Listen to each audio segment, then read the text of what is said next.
Good morning students. आज हम आपका नेक्स्ट लेक्चर करेंगे जो है determination of Young's modulus of material of a beam. Beam का हमने यंग्स मॉडुलस डिटर्मिन करना है, तो ये काफ़ी इम्पॉर्टेंट आर्टिकल है बेटे आपका। और ये आप देखेंगे कि ये प्रैक्टिकल में भी है आपका एक्सपेरिमेंट। आपके जो फर्स्ट ईयर के जो एक्सपेरिमेंट्स आते हैं उसके अंदर भी ये आपका एक्सपेरिमेंट आता है, तो ये आप उस हिसाब से भी प्रिपेयर कर सकते हो। अदरवाइज़ भी एक इम्पॉर्टेंट आर्टिकल है। ठीक है स्टूडेंट्स, तो अब हम करते हैं determination of Young's modulus of a material of beam. अच्छा, इसमें देखिए आप लोगों ने पहले जो हमने आर्टिकल किया था उसका हम डायरेक्ट रिज़ल्ट यूज़ करेंगे, जो कि हमने डिप्रेशन निकाला था बीम का supported at the both ends, है ना। बोथ एंड्स हमने इस तरीके से जो बीम थी आपकी और लेंथ L थी, ये this is supported by the two ends, और बीच में हमने यहाँ वेट अप्लाई किया था इसके। तो ये जो है और इसकी लेंथ जो थी वो क्या थी, L थी लेंथ। ये वाला जो आर्टिकल था इसके अंदर हमने जो ये डिप्रेशन फाइंड आउट किया था, डेल्टा डिप्रेशन जो ये डेल्टा फाइंड आउट किया था, ये हमने निकालना है बेसिकली। ठीक है, और देखते हैं अब उसमें किस तरीके से हम इसको आगे बढ़ाएंगे आर्टिकल को। तो स्टार्ट करते हैं determination of Young's modulus of material of a beam. तो देखिए स्टूडेंट्स,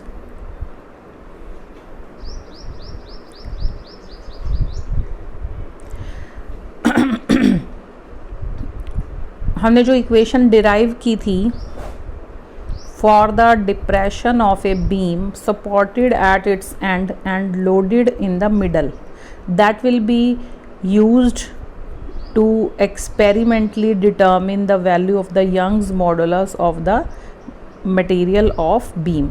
तो वो जो किसके इक्वल थी, वो जो डिप्रेशन था हमारा किसके इक्वल आया था, depression was equal to W into L की power 3 upon 48 Y into IG, where W is the weight of the load loaded at the middle point O। ये देखिए आपका उसी तरीके से डायग्राम बनाया हुआ है, ये आपकी बीम शो की हुई है, ये W वेट है आपका, नीचे की तरफ सस्पेंड किया है, and L is the length of the beam.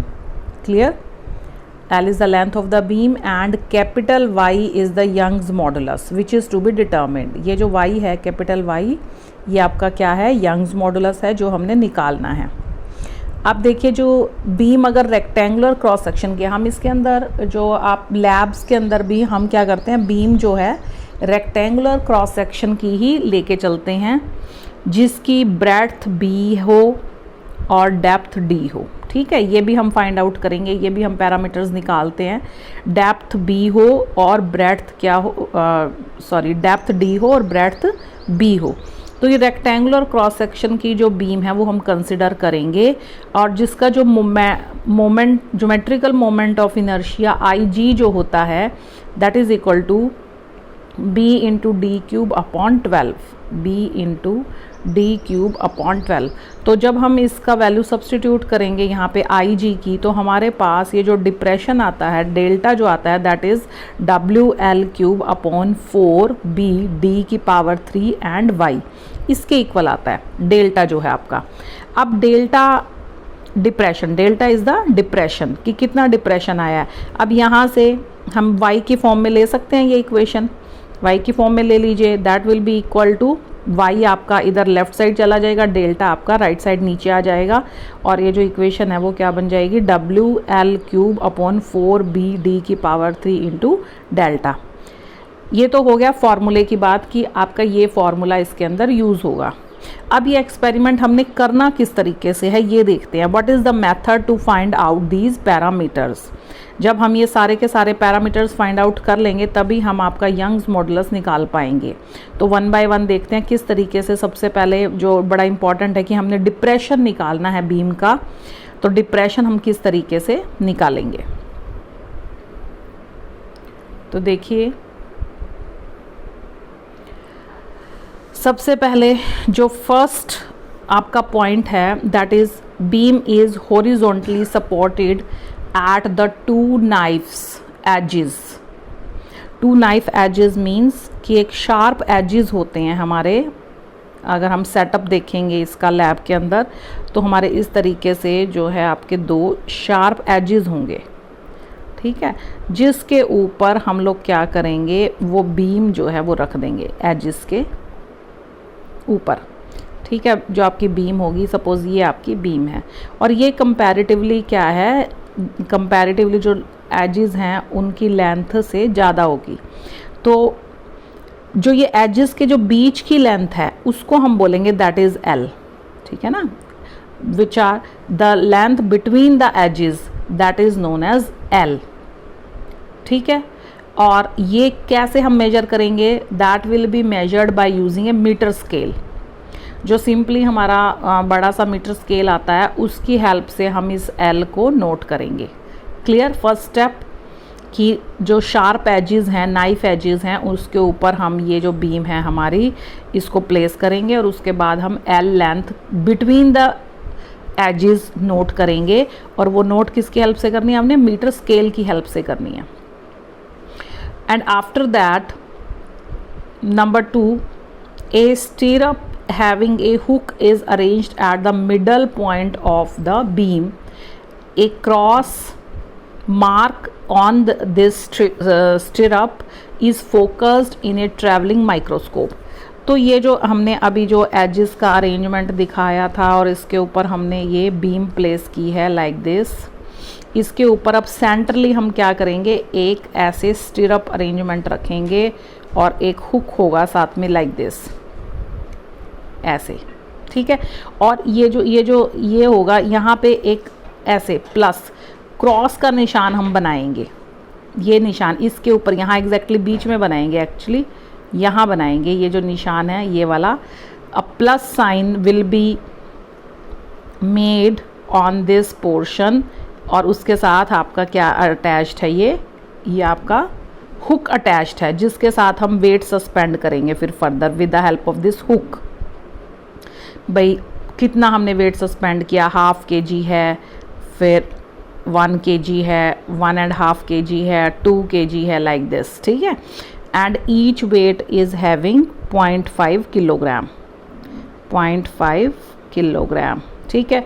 तो अभी अगर हम इस वेट की बात करेंगे तो ये कितना वेट हो जाएगा, this will be 2 kilogram, 2 kg weight हो जाएगा ये आपका। तो a stirrup having a hook is arranged at the midpoint of the beam and a cross means plus का sign जो है that will be marked on this stirrup and is focused in a microscope, traveling microscope। और ये जो plus का sign है इसको हम फोकस करेंगे किसमें, ट्रैवलिंग माइक्रोस्कोप की हेल्प से, ठीक है। अब जो थर्ड पॉइंट है हम क्या करेंगे, धीरे धीरे लोड जो है on the hook is increased from 0 value in small steps of 0.5 kilogram. धीरे धीरे उस हुक के ऊपर, पहले तो हमने कोई वेट हम अप्लाई नहीं करेंगे, 0 वेट के लिए हम उसको क्या करेंगे, जो प्लस साइन है उसको हम माइक्रोस्कोप में फोकस करके उसकी पोजीशन नोट करेंगे। उसके बाद हम धीरे धीरे हर एक स्टेप में क्या करना शुरू करेंगे, धीरे धीरे 0.5 वेट इंक्रीज करेंगे, 0.5 किलोग्राम।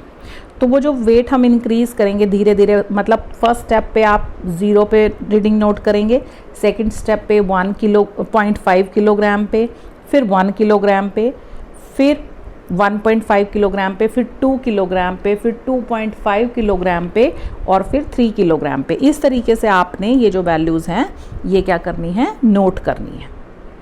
किसकी, ट्रैवलिंग माइक्रोस्कोप की, क्योंकि धीरे धीरे जब वेट इंक्रीज होगा तो वो जो बीच से जो बीम है वो भी नीचे की तरफ आ जाएगी। जो हमने प्लस साइन बनाया हुआ है वो भी क्या होगा, धीरे धीरे नीचे की तरफ आएगा। तो उसको हमने रिस्पेक्टिवली ट्रैवलिंग माइक्रोस्कोप के हिसाब से सेट करना है उसको, ठीक है, और वो पोजीशन नोट करनी है।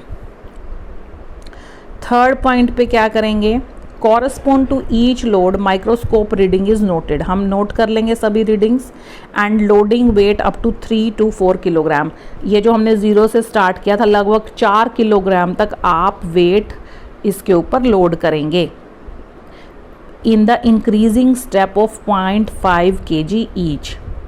हमने इस तरीके से लोड इंक्रीज किया, फिर हम लोड डिक्रीज करेंगे 0.5 करके हम उसको डिक्रीज करना शुरू करेंगे और फिर से हम क्या वैल्यूज़